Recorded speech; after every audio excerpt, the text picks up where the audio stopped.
샬롬, 날마다 우리에게 찬송을 허락하시는 하나님을 찬양합니다. 오늘 시편처럼 하나님을 찬양하시기로 마음을 정하시며 주의 이름을 높여 올려드리는 복된 하루가 되시기를 주님의 이름으로 축복합니다. 오늘 말씀은 시편 108편 되겠습니다. 제 108편 다윗의 찬송시. 하나님이여, 내 마음을 정하였사오니 내가 노래하며 나의 마음을 다하여 찬양하리로다. 비파야 수금아 깰지어다. 내가 새벽을 깨우리로다. 여호와여, 내가 만민 중에서 주께 감사하고 문나라 중에서 주를 찬양하오리니 주의 인자하심이 하늘보다 높으시며 주의 진실은 궁창에까지 이르나이다. 하나님이여, 주는 하늘 위에 높이 들리시며 주의 영광이 온 땅에서 높임 받으시기를 원하나이다. 주께서 사랑하시는 자들을 건지시기 위하여 우리에게 응답하사 오른손으로 구원하소서. 하나님이 그의 성소에서 말씀하시되 내가 기뻐하리라. 내가 세겜을 나누며 숲꽃 골짜기를 측량하리라. 길르앗이 내 것이요 므낫세도 내 것이며 에브라임은 내 머리의 투구요 유다는 나의 규이며 모압은 내 목욕통이라. 에돔에는 내 신발을 벗어 던질지며 블레셋 위에서 내가 외치리라 하셨도다. 누가 나를 이끌어 견고한 성읍으로 인도해 드리며 누가 나를 에돔으로 인도할꼬.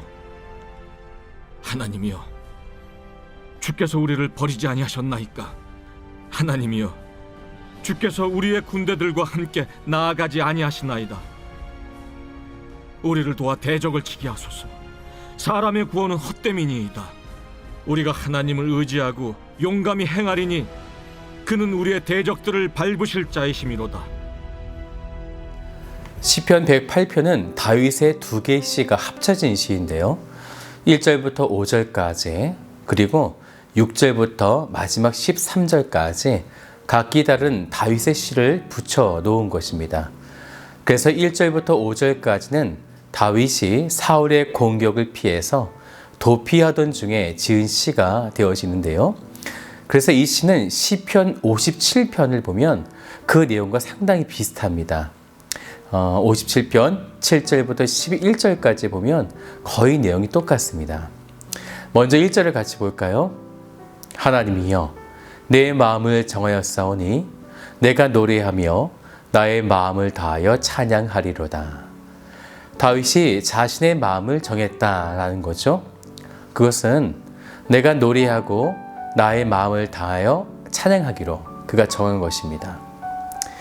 다윗은 사울을 통한 이 죽음의 그림자가 매일같이 들이오고 있을 때, 그렇다면 우리는 일반적으로 하나님을 향하여 칼을 달라, 군사를 보내달라, 이러한 현상적인 것을 우리는 구해야겠지만 다윗은 하나님을 찬양하기로 정했다는 거죠. 왜 갑자기 이런 고백을 하게 되었을까요? 4절을 같이 볼까요? 주의 인자하심이 하늘보다 높으시며 주의 진실은 궁창에까지 이르나이다. 인자하심, 하나님의 변하지 않으시는 영원한 사랑이 하늘보다 높다. 네, 바로 그것을 바라보면서 하나님의 그 사랑이 너무나 크시기에 지금의 모든 순간들을 이겨낼 만한 하나님의 높고 위대하심을 지금 바라보고 있는 거죠. 이 시는 두 개의 시가 붙여져서 만들어졌다고 했었어요. 이 시편은 바벨론의 포로 이후에 예루살렘으로 귀환한 그때에 편집된 시가 되어집니다. 그러다 보니 이스라엘 왕국이라는 수백 년의 역사 속에서 그들은 경제적으로 부강해 보았고, 정치적으로도 안정되어 보았고, 군사적으로도 용맹했었습니다. 그런데 결과는 어떻습니까? 바벨론에 의한 멸망이었다라는 거죠. 그러면 그 후대에 이 시를 편집할 때에 어떤 마음을 가지고 편집했을까요? 1절의 말씀처럼 무엇을 정할지를 분명히 알았다라는 거죠. 눈에 보여지는 현상을 정하는 것이 아니라 그것은 이미 아무 의미가 없음을 알게 된 거죠. 오직 온 세계를 다스리시고 통치하시는 하나님이야말로 우리가 가장 찬송하며 송축해야 할 분이라고 오늘 이 사실 속에 이 시가 만들어진 것입니다. 그래서 2절을 보면 정한 마음으로 하나님을 찬양하게 되어지는데 비파야 수구마 깰지어다 내가 새벽을 깨우리로다. 그래서 우리도 새벽 아침 기도를 하고 있죠. 그런데 여기서의 새벽은요 히브리어로 샤하르라고 하는데요. 이것은 새벽 4시, 5시 이렇게 정해놓은 시간이 아니고요. 아침에 깨어서 하루가 시작되어지는 그 처음을 말하고 있는 것입니다. 그 처음의 시간에 하나님만을 찬양하겠노라고 마음을 정하고 찬양하고 있는 거죠. 그때 무엇을 찬양하시겠어요? 갑자기 우리의 욕구를 가지고 도와주세요. 원합니다. 라는 기도를 하실 건가요? 다윗처럼 찬양을 해야 되겠죠. 5절을 보세요. 하나님이여 주는 하늘 위에 높이 들리시며 주의 영광이 온 땅에서 높임을 받으시기를 원하나이다. 우리의 요구는 이러한 찬양 이후에 하는 것입니다. 그 다음 6절을 보세요. 주께서 사랑하시는 자들을 건지시기 위하여 우리에게 응답하사 오른손으로 구원하소서. 하나님을 찬양하는 것과 그분께서 구원하심에 대해 노래하는 것, 이것은 곧 하나님이 행하신 일이 되어지는 거죠. 그때 하나님은 어떤 감정을 느끼게 되어지시냐면 그 다음 7절을 보세요. 하나님이 그의 성소에서 말씀하시되 내가 기뻐하리라. 하나님이 기뻐하신다라는 거죠. 여기서 기뻐함은 히브리어로 에울로자라고 하는데요. 이것은 어떤 표현이냐면 기뻐서 펄쩍 뛰다라는 의미가 있습니다. 하나님이 어디에서 이렇게 기뻐하셨는가? 말씀 보니까 성소였다라는 거죠. 하나님께서 임재하신 성소는 누구나 다 들어가는 것이 아니었어요. 주께서 사랑하셔서 건지시는 자들이 그 성소에서 하나님을 찬양할 수 있는 것입니다. 즉 하나님의 백성들이 하나님을 노래할 수 있는 자유를 얻었다.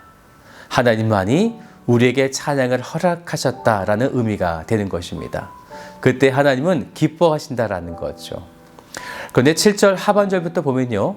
내가 세겜을 나누며 숫꽃 골짜기를 측량하리라. 갑자기 말씀이 좀 변하게 됐어요. 숫꽃은 요단강 동편을 말하고 있고요. 세겜은 요단강을 지나 서편 쪽인 가나안 땅, 약속의 땅을 대표하는 지명이 되어지는 거죠. 이 땅은 하나님께서 측량하셨다라는 거죠. 곧 하나님께서 당신의 약속에 따라서 가나안 전체의 땅을 정복하리라 라고 하신 말씀이 오늘 이러한 말씀을 우리에게 하시고 있는 것입니다. 그리고 8절을 보니까 길르앗이 내 것이요 므낫세도 내 것이며 에브라임은 내 머리의 투구요 유다는 나의 규이며. 이제는 요단강 서편인 가나안 땅에 그 땅들을 다시 언급하시면서 그곳에 하나님의 주권으로 다스려지고 있음을 말씀하고 있어요.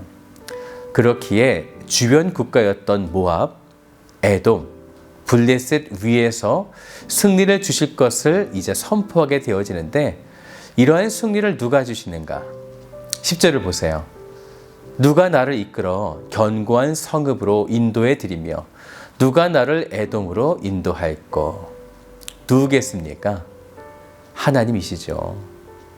그런데 그런 하나님이 외형적으로는 그들을 버리신 것처럼 보이는 거죠. 이 시편이 바벨론의 포로 이후에 쓰여진 것이었기 때문에 11절 말씀을 보면 하나님이여 주께서 우리를 버리지 아니하셨나이까 이러한 표현이 사용되고 있는 것입니다. 하지만 시인은 마지막 13절에 이렇게 고백하죠. 우리가 하나님을 의지하고 용감히 행하리니 그는 우리의 대적들을 밟으실 자이심이로다. 하나님은 영원히 변하지 않으시는 그 사랑으로 우리를 지키시며 승리를 주신다라는 것입니다. 사람의 잘못으로 외형적인 징계가 있을지는 모르지만 그것은 징벌하기 위함이 아니라 돌이키기 위한 하나님의 사랑이었음을 다윗은 고백하고 있는 것이죠. 사랑하는 여러분, 하나님의 한없는 사랑을 기억하고 그분의 높고 위대하심을 바라보며 찬양하시기로 마음을 정하시는 복된 하루가 되시기를 주님의 이름으로 축복합니다.